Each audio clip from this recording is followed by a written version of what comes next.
हमारे गांव में एक लड़की को फ़कत इस वजह से तलाक दे दिया गया कि वो कंवारी साबित ना हो सकी। काफ़ी लोग इस वक्त चौंक गए होंगे कि ऐसे भी लोग दुनिया में पाए जाते हैं जो शादी की पहली रात हमबिस्तरी के दौरान खून निकलने को ही कंवारापन ही मानते हैं।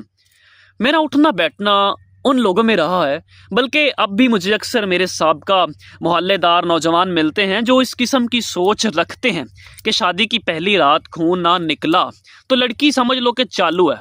यूनिवर्सिटी कॉलेजेस में दुनिया के सबसे ज़्यादा जना वगैरह होते हैं। इस वीडियो में आपको उस तबके की सोच दिखाता हूँ कि शादी को और बीवी को ये क्या समझते हैं।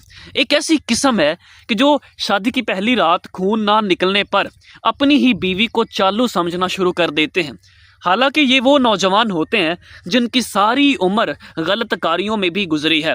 अब शादी हुई है तो इनके नज़दीक बीवी सील पैक होनी चाहिए और उसके लिए इन्होंने जो मयार तय किया है वो है जी खून का निकलना।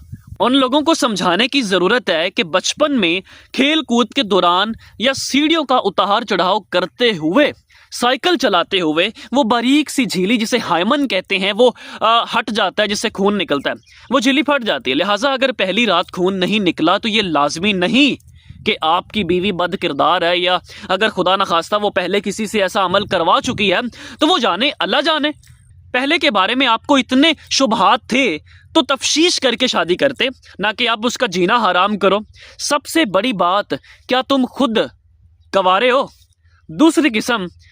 दूसरी किस्म के लोग वो हैं कि जो शादी की पहली रात बीवी को ज़्यादा से ज़्यादा तकलीफ़ देने को मर्दानगी समझते हैं। उनके नज़दीक अगर पहली रात हमबिस्तरी के दौरान बीवी को तकलीफ़ की शिद्दत से रोने पर मजबूर ना किया तो उनसे बड़ा मर्द कोई नहीं। अगर ऐसा हो भी जाए तो अगले दिन दोस्तों को बढ़ चढ़ कर किस्से सुनाते पाए जाते हैं। अगर आप किसी अस्पताल की एमरजेंसी में काम करते हैं या आपका कोई जानने वाला काम करता है तो आपको इल्म होगा कि हर माह 1 या 2 केसेस ऐसे लाजमी आते हैं कि शादी की पहली रात दर्द की शिद्दत लड़की बर्दाश्त नहीं कर सकी और उसकी हालत गैर हो गई। उन सूरमे मर्दों को समझाने की ज़रूरत है कि औरत भी इंसान है, आपकी बीवी भी किसी की बहन बेटी है। अगर वो इस अमल से अभी यूज टू नहीं हो पा रही तो उसे कुछ वक्त तो दो, बेशक चंद दिन ही दे दो। लाजमी नहीं पहली रात ये एग्ज़ाम लेना ही लेना है। बंदा खुदा कि उसे उस अमल के दौरान बिल्कुल वैसा ही दर्द होता है जैसे मार पीट का दर्द होता है। हर औरत हर लड़की की जिस्मानी बर्दाश्त अलग अलग होती है। अगर आप ज़्यादा तकलीफ़ में देखें तो रुक जाएं, कल सही परसों सही, अल्लाह ज़िंदगी रखे, वो आपकी अपनी बीवी है, आप उसके तमाम हकूक़ रखते हैं। आपसे किसने कह दिया कि पहली रात ये काम करोगे तो वलीमा जायज़ नहीं होगा या आप मर्द गर्दाने जाओगे? तीसरी किस्म उन लड़कों की है जो जिनसी अमल के दौरान ज़्यादा दुरानियों को मर्दानगी गर्दानते हैं।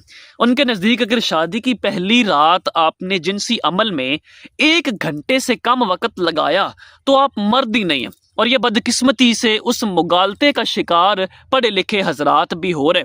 मेरे एक इंतहाई करीबी दोस्त सारी उम्र जना और गलत कार्यों में मुलव्वस रहे। शादी करीब आई तो उन्हें एहसास से कमतरी होना शुरू हो गया कि पहली रात मैं 1 मिनट या इससे कम वक़्त में ही नज़ूल का शिकार ना हो जाऊं। लिहाजा इस प्रेशर में उन्होंने शादी से 1 माह कबल एक हकीम से मजून लेकर खाना शुरू किया।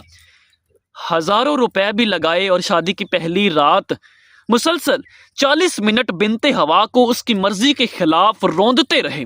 नतीजा ये हुआ कि बीवी को रात को 3 बजे अस्पताल ले जाना पड़ा और सारे ज़माने से झूठ बोलना पड़ा कि उसके मैदे में दर्द उठा है। उन लोगों को ये समझाने की ज़रूरत है कि लाजम नहीं लड़की को नुक्ता सुकून तक पहुंचाने के लिए आपको जिनसी अमल में ज़्यादा वक़्त लगाना पड़े। आप जिनसी अमल से पहले भी बहुत से काम करके इस अमल में मदद ले सकते हो यार।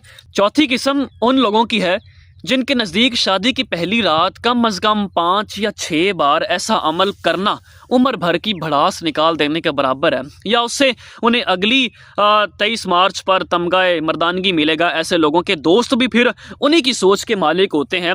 वलीमे की सुबह सुबह दूल्हे को देखते उनका सबसे पहला सवाल यही होता है, हाय ओए कितनी बारी कीता, कितनी बार, और दूल्हा भी कमीनगी वाली मुस्कुराहट के साथ उंगलियों से तादाद बताएगा और बढ़ा चढ़ा कर बताएगा उसके नज़दीक ये इज्जत का पैमाना है। वो जितनी ज़्यादा तादाद बताएगा माशरे में उसकी उतनी इज्जत गर्दानी जाएगी। उसे समझाने की ज़रूरत है कि आप अपनी बीवी का लिबास हो।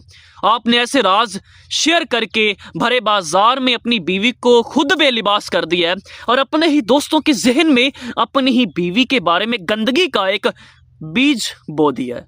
बदकिस्मती से हम उस माशरे में रहते हैं जहाँ माएँ अपनी बेटियों और बाप अपने बेटों से उन मामलात पर बात करते शर्माते हैं। उन्हें ये बात माँ बाप नहीं समझाते, मसाजिद के इमाम नहीं समझाते, उम्र में बड़े दोस्त या पढ़े लिखे दोस्त नहीं समझाते, तो फिर गलत सोहबत अपना असर दिखाती है और इंसान चलता फिरता जिनसी दरिंदा बन जाता है जो बीवी को बच्चे पैदा करने और सेक्स की मशीन के सिवा कुछ नहीं समझने को तैयार होता। इस उम्मीद पर यह वीडियो बना रहा हूं कि अगर इन चारों इकसाम में से कोई एक शख्स भी ये वीडियो देखकर अपनी सोच बदल ले तो किसी की बहन बेटी अखाड़ा बनने से बच जाएगी। ये बात जहन में रखिएगा, कल को आपने भी बेटी का बाप बनना है और बेटियां जब किसी की बीवियां बनती हैं तो वो चाहने और प्यार करने के लिए होती हैं, अखाड़ा बनाने के लिए नहीं। बीवियों को यूँ प्यार से रखें जैसे कांच के बर्तन रखे जाते हैं।